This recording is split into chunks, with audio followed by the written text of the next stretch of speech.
सबको नवरात्रि की हार्दिक शुभकामनाएं। आपसे एक सवाल करिए, भारत में क्या कोई ऐसा हिंदू त्योहार बचा है जिसमें अदालत ने हस्तक्षेप ना किया हो? पैटर्न देख लीजिए। अगर कांग्रेस या उनके एनडी साथियों द्वारा शासित राज्य है तो हिंदू भक्तों को अपना त्योहार मनाने के लिए अदालत के दरवाजे खटखटाने पड़ते हैं, और अगर दूसरा राज्य है तो अदालत खुद ही आगे होकर हस्तक्षेप कर लेती है। आज हालात ये हो गए हैं कि हिंदू त्योहार और अदालत अब पर्यायवाची शब्द बन चुके हैं, और इसका ताजा उदाहरण है हैदराबाद के चार मीनार के पास स्थित भाग्य लक्ष्मी मंदिर, जहां बथुकम्मा पर्व के दौरान भी अदालत और प्रशासन आड़े आ गए हैं। इस साल भी वही कहानी दोहराई गई। तेलंगाना पुलिस ने सबसे पहले कहा अनुमति नहीं मिलेगी। वजह हमेशा की तरह संवेदनशील इलाका, मिलीजुली आबादी, कानून व्यवस्था का खतरा, पर्यटकों को दिक्कत। यानी देवी की आराधना से पहले भक्तों को ये साबित करना पड़ा कि वे कानून व्यवस्था का संकट नहीं है। फिर बीजेपी को हाई कोर्ट जाना पड़ा, अदालत ने अनुमति दी, मगर इतनी शर्तों के साथ कि जैसे कोई आपराधिक रैली निकालनी हो। सिर्फ 100 महिलाएं, वीआईपी बिल्कुल नहीं, न कोई राजनीतिक भाषण, न कोई आपत्तिजनक गीत, समय सिर्फ 1.5 घंटा, शाम 4 बजे से 5:30 बजे तक, और पूरा कार्यक्रम पुलिस की चौकसी निगरानी में। कोर्ट ने यहाँ तक कहा कि पिछले साल का कार्यक्रम बिना गड़बड़ के हुआ था, इसलिए इस साल भी सीमित रूप से इजाजत दी जा रही है। ये सिलसिला नया नहीं है, 2024 में भी ठीक यही हुआ था। तब भी पुलिस ने पहले ही रोक लगा दी थी। दलील वही, इलाका संवेदनशील है, सड़कें संकरी हैं, ट्रैफिक जाम होगा, माहौल बिगड़ सकता है। ऊपर से एएसआई का बयान, मंदिर चार मीनार की संरक्षित सीमा में एक अनधिकृत निर्माण है। इससे विवाद और गहरा गया। ये विवाद केवल बथुकम्मा तक सीमित नहीं है। दशकों से भाग्य लक्ष्मी मंदिर को लेकर राजनीति, अदालत और प्रशासन आमने सामने खड़े होते रहे हैं।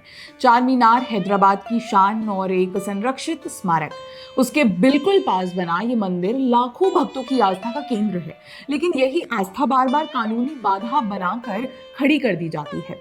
हिंदू पक्ष कहता है ये प्राचीन मंदिर है, यहाँ हमेशा पूजा होती रही है। मुस्लिम संगठन और तथाकथित धर्मनिरपेक्ष इतिहासकार दावा करते हैं ये बाद में बना अतिक्रमण है। 1960 के दशक से लेकर 1990 के दंगों तक ये मंदिर कई बार तनाव और राजनीति का प्रतीक बना। हर बार वही कहानी, भीड़ जुटे तो सुरक्षा चिंता, पूजा हो तो संवेदनशील इलाका, और मामला पहुंचे तो अदालत। यानी दशकों से ये मंदिर सिर्फ आस्था का स्थल नहीं रहा, ये राजनीतिक और कानूनी घसीट का प्रतीक बन गया है।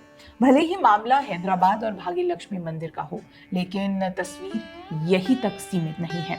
पूरे देश में हिंदू त्योहारों का मतलब अब अदालत की शर्तों और प्रशासन की अनुमति बन चुका है। दिवाली पर ध्वनि और प्रदूषण के नाम पर पटाखों पर पाबंदी, होली पर पानी की बर्बादी और रंगों से प्रदूषण के नाम पर रोक टोक, गणेश विसर्जन और दुर्गा पूजा में विसर्जन स्थल, समय और ध्वनि की सीमा अदालत तय करती है। कावड़ यात्रा में डीजे बैन, रूट बदल, ट्रैफिक डाइवर्जन कोर्ट और पुलिस के आदेश से। जन्माष्टमी दही हांडी में ऊंचाई की लिमिट और भाग लेने वालों की उम्र तक पर फरमाना। वहीं छठ पूजा, करवा चौथ में तालाब झील में पूजा हो या नहीं, इसका फैसला भी प्रशासन और कोर्ट करते हैं। यानी त्योहार मनाने से पहले भक्तों को देखना पड़ता है धर्म ग्रंथ क्या कहते हैं, ये बाद में, पहले कोर्ट का आदेश क्या कहता है। बथुकम्मा कोई साधारण उत्सव नहीं है, ये पूरी तरह महिला केंद्रित पर्व है।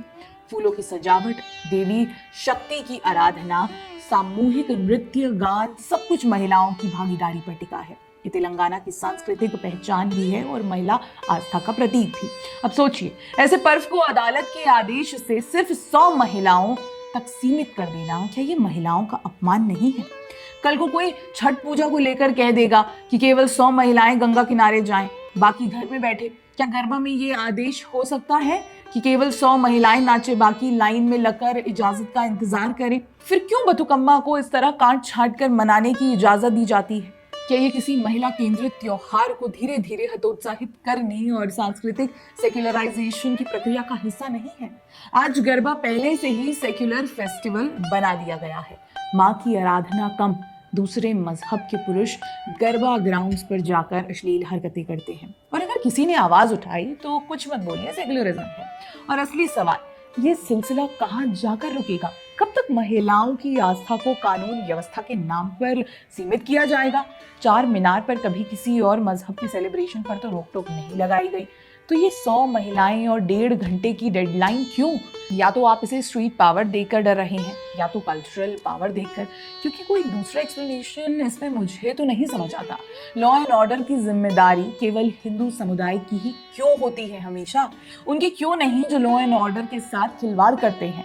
ये कहने से अच्छा कि आप त्योहार मत मनाइए, ये कह दीजिए कि आप पत्थर मत फेंकिए।